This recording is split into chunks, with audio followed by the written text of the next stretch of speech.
aware of them, there's no reason. You know? They're not experiencing symptoms, or they're just not feeling good.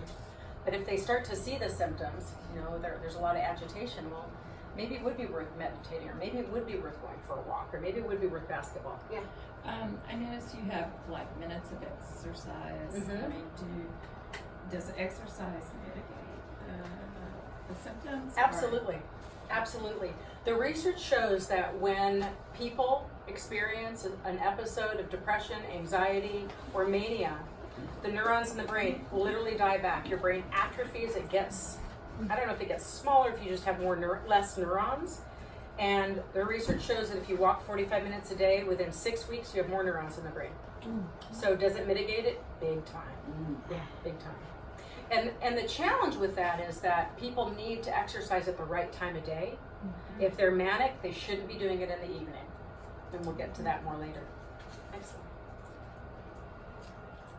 CBT. So oh yeah, go ahead. What's the amber lenses or hours of darkness? We're going to get to that. Oh, okay. Good question, though. Okay, so CBT, and as you well know, it's learning to change your thinking patterns, learning to do behaviors that contribute to stability. That might be learning to exercise regularly. It might be learning to meditate regularly. It might be learning to sit still in the evening if you're fighting mania, or learning to get out of bed when you're fighting depression.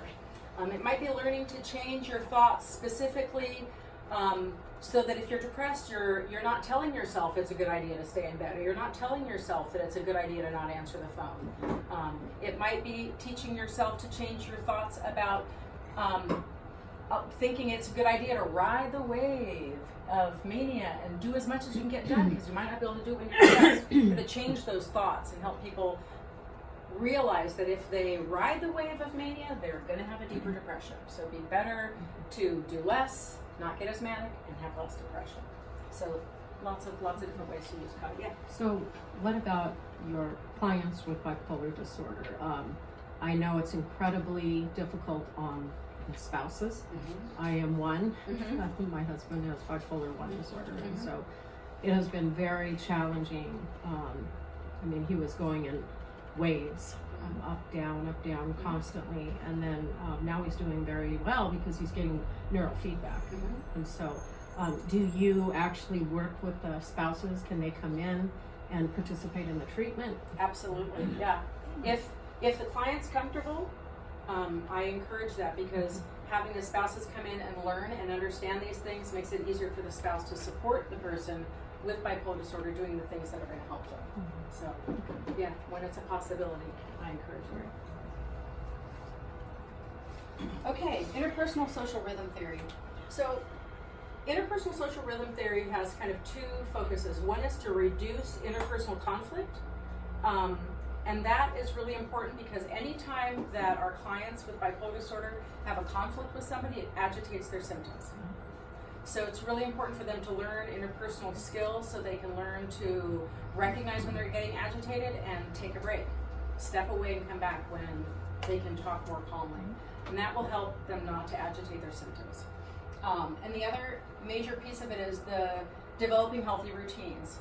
Interpersonal social rhythm theory shows that for people with bipolar disorder, if they go to bed at the same time, wake up at the same time, exercise approximately the same time, socialize approximately at the same time, eat meals approximately at the same time, it will help stabilize their moods.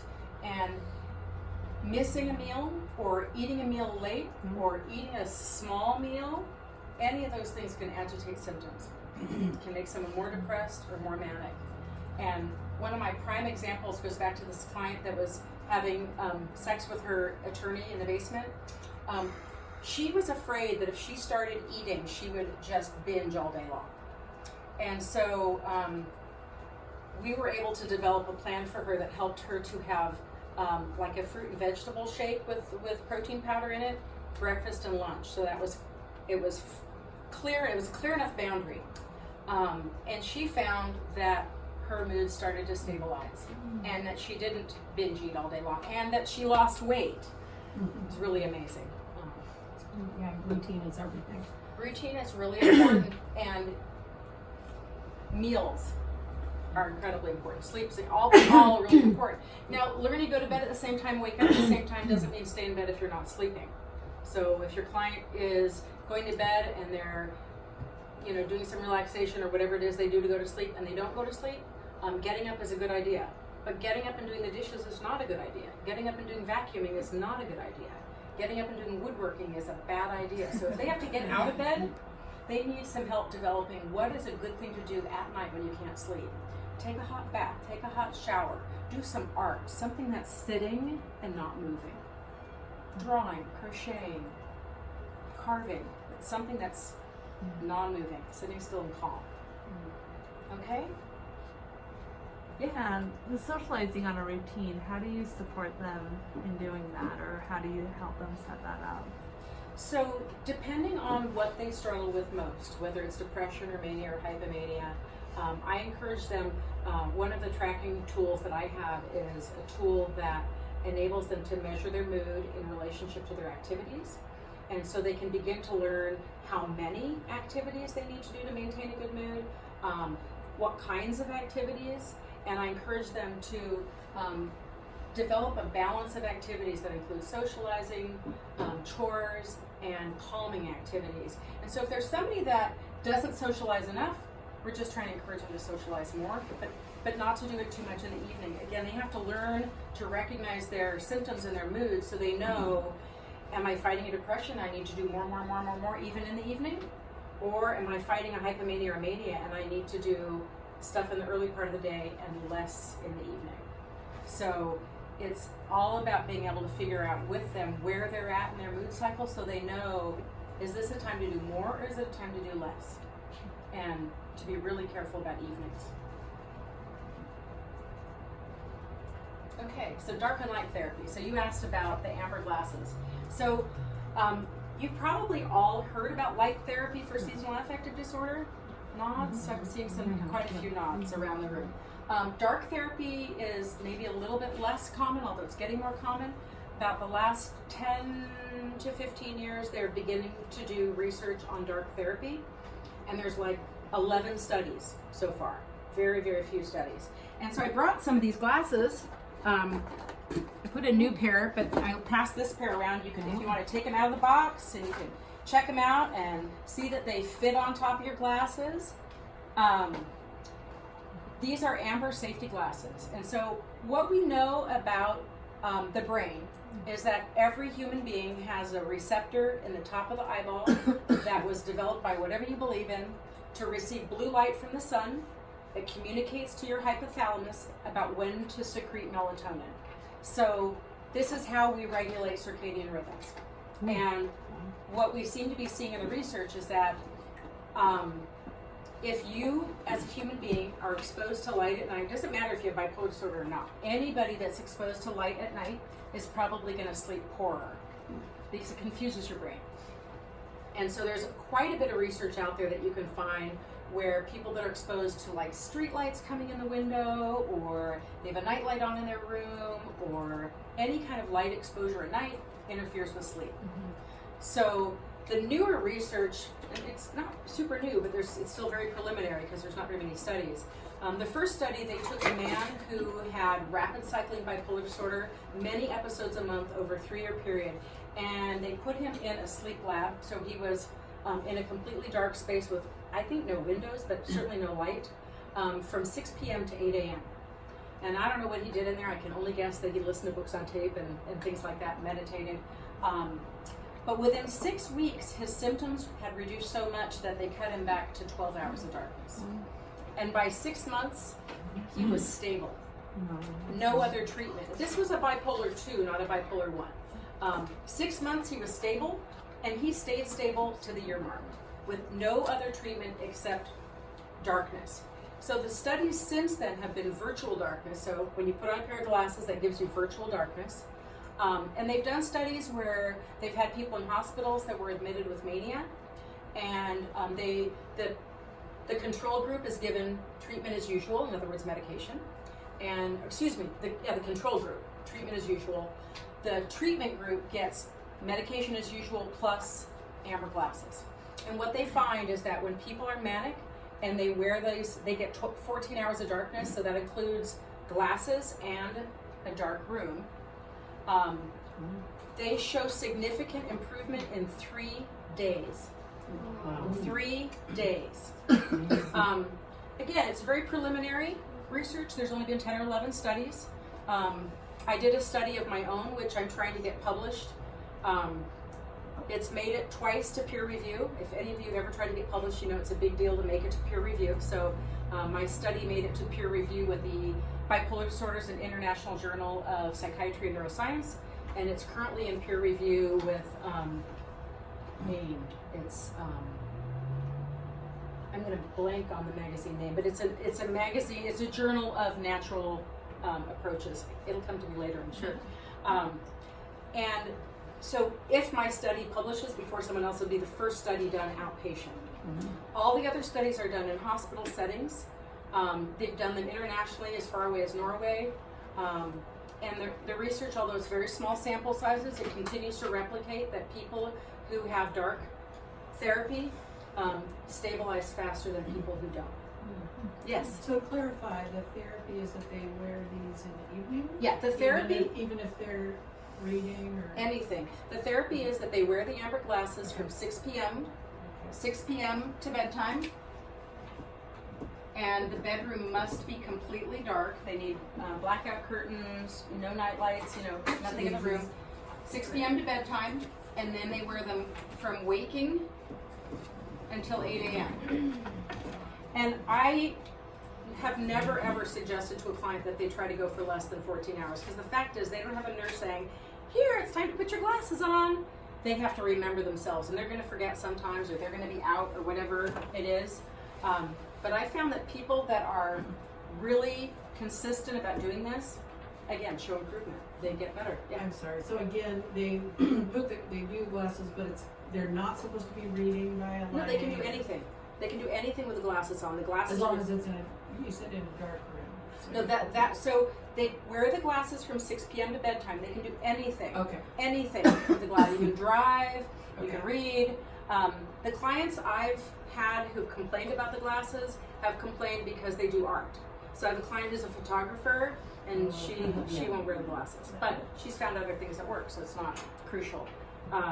Because they change colors. So when you have those glasses on, you're not going to see blues, you're not going to see purples, you're not going to see yellows and oranges. So you're going to lose some color spectrum. Yeah. Have you heard the statistic that on new moons, when it's brighter on the sky, that not new moons, full moons, that statistically there's more crime rates and that there's more interactions coming through the ER and whatnot? I've heard of that, but I haven't seen the research. Yeah, I don't know if there's research, but it just kind of makes me think. I wonder if that's associated with light behaviors, crimes, ER, psychiatric episodes, Probably. bipolar. Makes a lot of sense. Yeah, it makes sense to me too. Yeah. So the key with the glasses is you would wear them from 6 p.m. until bedtime, and you can do anything while you have them on. When you get in bed and you've got all the lights out and your room's pitch black, you can take the glasses off, set them on the bedside table because it's dark in there. When you wake up in the morning, if it's not 8 o'clock and you have bipolar disorder, you put the glasses back on and you wear them until 8 a.m. And so, I've had clients who, they have this makeup routine that they do and they won't wear them. I can't help you if you won't help yourself. Your makeup's more important than your mood stability. But they seem to be very effective, and they're very cheap. A pair of glasses costs less than $10. If your client wears them every day, they might have to buy more than one in a year because it's crappy plastic and it gets scratched up. It's just the way it is.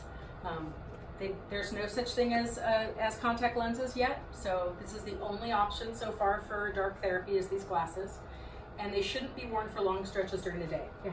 Do you know much about, I think some technology like Apple, they're trying to implement it in their software where it turns on to dark mode? Yeah, but it Is that doesn't block. comparable at all? Doesn't block out all the blue light, so Gotcha. it reduces the blue light, but it doesn't block it all out. Yeah. So if someone has bipolar disorder, they still need a pair of glasses. And not everybody will do it, but those that do, I consistently see improvements. Even if they do it 5 days a week, I see improvements. Not as much as they get 7 days a week, but yeah. So how long typically does someone continue to do this? Does it restore things to a point that they don't have to continue to do it, or is it becoming a lifelong pattern, or what? Theoretically, it should, they think it restores things. I haven't seen that. What I've seen is it's gonna be a lifelong pattern. This is gonna be a treatment that you use forever, but it's cheap and almost no side effects. I've had, occasionally I've had a client get headache or a little bit nauseous when they start wearing them 6 p.m. to bedtime. But if they cut back to like start with 15 or 20 minutes and then gradually that goes away. So I don't find that very commonly, but it has happened. Occasionally you might have somebody wear these and they get more depressed. And I haven't seen it, but I've heard it in the research. If that happens, they just need to cut back a little bit.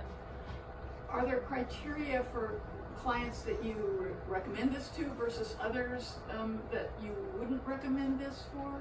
I would recommend it to anybody diagnosed with bipolar disorder, and I'd recommend it to anybody with insomnia.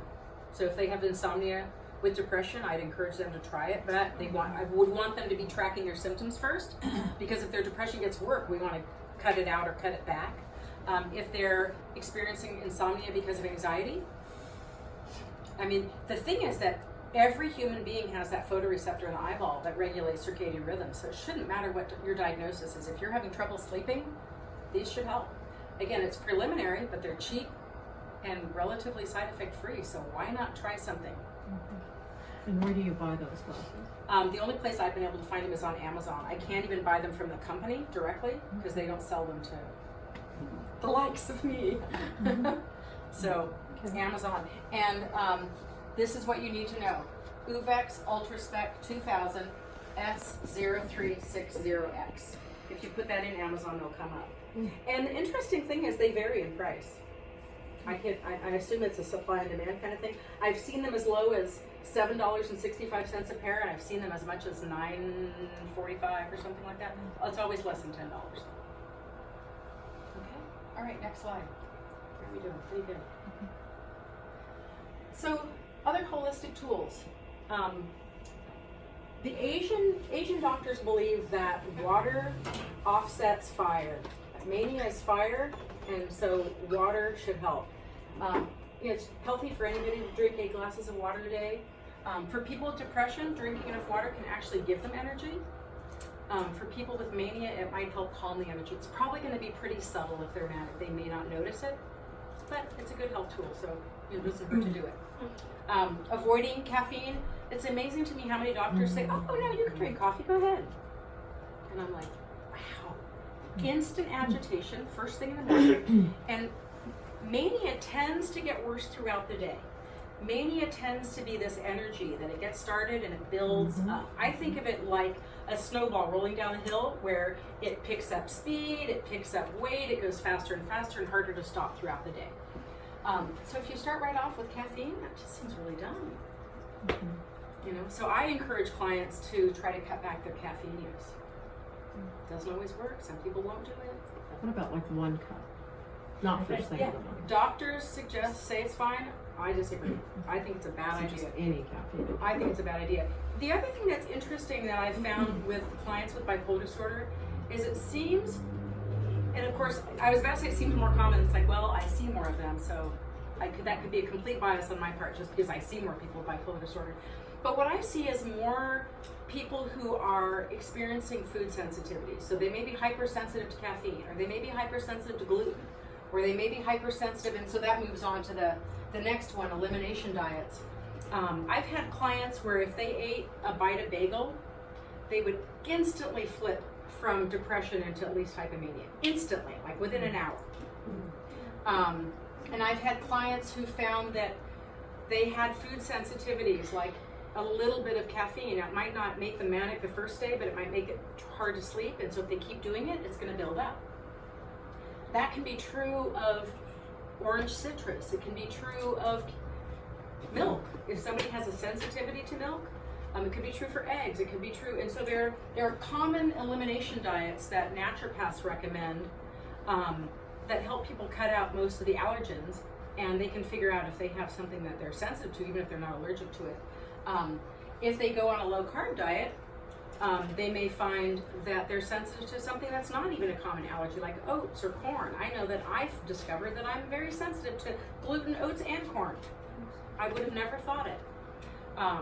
And the newer research is beginning to suggest that low carb diets might help stabilize mood, and that low carb diets might obliterate mental illness. There's an interesting study that I read done by a doctor who had, it was an AB design, very small study with only 2 people, but they were people with schizoaffective disorder, and so you know that's a combination of schizophrenia and bipolar disorder. And these were people who were highly disabled, many symptoms, lots of medication, had to live with their parents. They went on a ketogenic diet, which you may know is very low carb, so it's basically meat and green vegetables. And they did so well. Their symptoms reduced by half. They were able to move out. One of them got a job. One of them went to school. They were doing really well. Then they went back to the A design, went back on a regular diet, got much worse, had to move back home, got very disabled again, went back on the B design, ketogenic again, replicated the results, were able to move out. And Georgia Eady is a doctor who has a blog called Diagnosis Diet, and she frequently talks about ketogenic diets and low carb diets and the research compilation that's showing that these things help people with mental illness. So, food sensitivities, low carb diets. Her theory is that people with bipolar disorder might stabilize really well on a low carb diet, not necessarily ketogenic, but like cutting out grains, but not necessarily fruit, you know, something like that. And I've seen a couple people try this, and it seems to help. But, you know, that's very preliminary, but it's, you know, no side effects. They might lose weight, you know. Yeah. What about too much sugar? Well, sugar's carbs. So there definitely seems to be a connection between carbs and mood instability, and sugar definitely would be one of those, you know, worst carbs. Yeah. Okay. I'm not sure how many more slides there are. Let me check. Is that the Not last? many. We got 4 more. Okay. So the history of ketogenic diets, there's a lot of research on the use of ketogenic diets with kids with epilepsy. And the reason this is relevant is because a manic episode and a seizure look the same on the brain. And so that's where they started using anti-seizure medications to treat people with bipolar disorder, and found that it worked. So the history of ketogenic diets shows that if you take kids who are treatment resistant to medication, and why is it they always have to try medication first? It's because of our country. But if they take those kids that are treatment resistant to medication, they put them on a ketogenic diet, and I don't remember the exact statistics, but there's a smallish group that has complete recovery. And there's a large group that has about a 50% reduction in seizure episodes. And then there's a smaller group that has some benefit, but not as much benefit. Everybody gets some benefit from going on a ketogenic diet if they have seizures. And so they took that and they apply that then to bipolar mania because of the similarity on seizures in the brain. And as I mentioned before, the research on ketogenic diets and schizoaffective disorder. So it's probably still in the theoretical stage, but again, it's food. You know, it doesn't hurt to try it. So, naturopathic treatments. Most of these are treatments where I have to refer them to somebody else, or I have to refer them to look at the research. I don't even think I got everything on here. I know that fish oil ought to be on here, so I'm going to add that down here. EPA and DHA specifically. So the top one is TrueHope.com. TrueHope is a company in Canada that makes a really incredible 36 micronutrient supplement. For their clients that get this vitamin, they provide free telephone counseling if it's related to symptoms and vitamins, something that vitamins might help. There's a really great TED Talk with Julia Ruckledge where she's talking about basically consolidation of the research on treating mental illness with medications or supplements. And she's saying that the research on medications has really poor long-term results, and the research on supplements has really good long-term results. It's a really interesting TED Talk. And she talks about 36 micronutrient supplement for mood stability. And that's what True Hope is selling. There may be others that are good ones, but True Hope's the one I'm familiar with. I'm sure you all know that vitamin D helps depression, especially in the shorter days, maybe August to May. Vitamin B vitamins help both depression and anxiety, and that could be B vitamins or it could be nutritional yeast. Cheap way to get a full range of B vitamins. L-theanine is a great supplement for sleep and anxiety. That's an amino acid. I'm going to add aminos down here and I'll get to those. Inositol is a B vitamin that comes in a powder and tastes sweet, and it's also great for sleep and anxiety. Both L-theanine and inositol help people stay asleep or go back to sleep. And I'm sure you've experienced with your clients that it's not always good enough just to get to sleep, right? And a lot of things help people get to sleep, but they don't help them stay asleep. Phosphatidylcholine is really great for excessive thoughts and anxiety. Magnesium is great for depression and anxiety. GABA and hinokial are great for anxiety and mania. EPA and DHA, the research on fish oil shows that it isn't the fish oil itself, it's the EPA, DHA in the fish oil that helps to stabilize mood. So if you look up omega-3s and bipolar disorder, you'll find a lot of research probably for the last 20 years or more. And they're, again, small sample sizes. But what they show is that if people with bipolar disorder get 9.6 grams of EPA and DHA, it helps stabilize mood. And they've even found that EPA and DHA impact the brain very similarly to lithium. So that's very promising. But it's not the milligrams of fish oil, it's the milligrams of EPA and DHA. So, so they find that Carlson's is a really good brand because it's very concentrated. Vitacost makes a copy that's less expensive. It's not easy to get 9.6 grams of fish oil. Yeah. And what about Kava, 5-HTP, or St. John's Wort's? St. John's Wort's a really bad idea for people with bipolar disorder because it can trigger mania. So we don't want to recommend that. That's great for depression. Kava is calming. It's also mind altering. And what was the other one? 5-HTP. Oh, 5-HTP. The problem with 5-HTP is that if you do one, 5-HTP is an amino acid. If you do one, it can reduce your others. So it's really good for people to have a naturopath on board if they're going to do amino acids. And so getting down to aminos, aminos are pretty amazing. They've actually done research in hospital settings with people with mania and found that if they get high doses of aminos, it can stabilize mood. But it's not an easy thing to do. I mean, it can mean taking doses of vitamins every hour or two to get enough aminos. But they stabilize mood. So L-theanine is an amino acid, and so is 5-HTP, I think. So again, good to have a naturopath on board or to have True Hope on board, because True Hope has counselors to talk to people, and they're trained by biologists and chemists and doctors, and so they can give really good advice around vitamins and supplements. Do you have a question? I missed what you said that led you to put yeast on the board. Oh, okay. Nutritional yeast is a full range of B vitamins.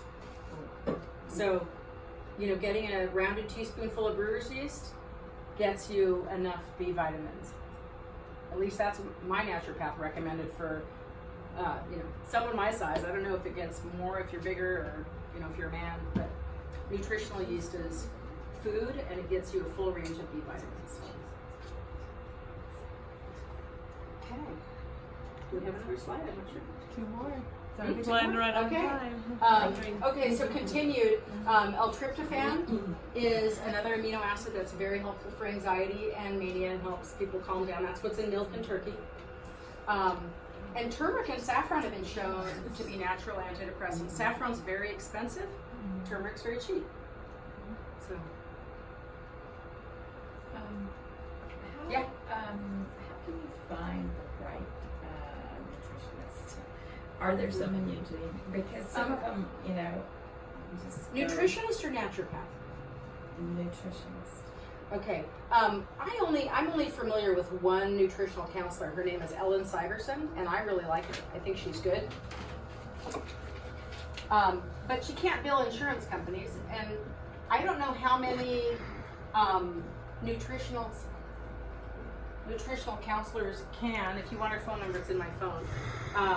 She'll give people a free consultation, but I don't know any others. So in terms of like nutritionists, she's a nutritional counselor.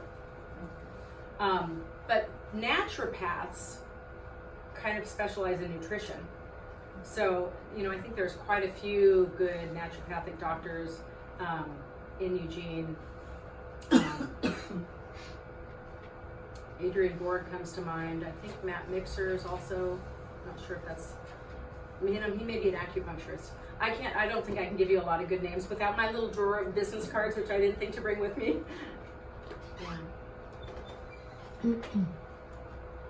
So, acupuncture and herbs. Acupuncture helps a lot of things, maybe everything. Definitely can help stabilize mood, definitely can help depression, anxiety, sleep, mania. People are going to have to give it time because some points don't help everybody. So at one point will help one person but not another, so the acupuncturist kind of has to get to know the client.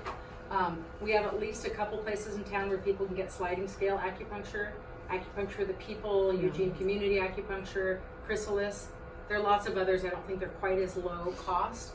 And Asian medicine doctors are a really great source of information on herbs. So, any other questions? Very informative. Could you name again the sliding scale acupuncturist? Yeah. Fast.